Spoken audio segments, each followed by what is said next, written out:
Hello, হ্যাঁ মাঠে আছে যারে। এখানে সবাই বার হলাম। সাদ্দাম ভাইয়ের ফোনের অপেক্ষায় ছিল সবাই। সাদ্দাম ভাই ফোন করার সাথে সাথেই সবাই চলে আসলো। এখানে সাদ্দাম ভাই কাজ বুঝিয়ে দিচ্ছে সবাইকে। রাস্তাটি আগে ঝাঁট দিয়ে পরিষ্কার করা হচ্ছে, আর তারপরে আমাদের মাটি বোয়া কাজ শুরু হবে। এই যে সবাই পথ চলতি মানুষরা যাচ্ছে। সেলিম ভাই এখানে মাটি কাটছে আর কি। তারপরে তোমার ডক্টর আলমগীর সাহেব আমাদের সাদ্দাম ভাইকে তিনি তুলে দিচ্ছে মাটি। তারপর সাদ্দাম ভাইয়ের পক্ষ থেকে কাজটি শুরু হয়েছে। যাতায়াত করছে স্কুলের ছেলে মেয়েরা সবাই। মানুষকে সেবা দেওয়া বা পরিষেবা দেওয়া এটা সবচেয়ে পুণ্যের কাজ বলা হয়।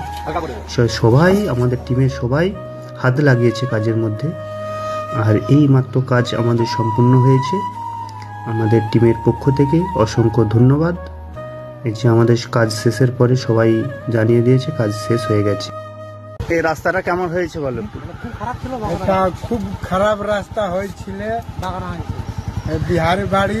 কি নাম? দাদা গোবিন্দ নাম। গোবিন্দ ভারতী। গোবিন্দ ভারতী নাম, বিহার থেকে আসছে।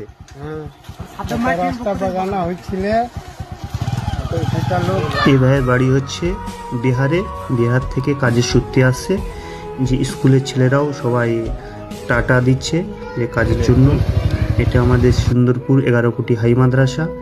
এখানে অনেক ছেলে মেয়ে পড়াশোনা করে, আর পাশে প্রাইমারি স্কুল। এখানে দুটো স্কুল মিলে 700-800 ছেলে আছে। সবাই একটু লাইক শেয়ার কমেন্ট করে দিন আমাদের কাজের জন্য।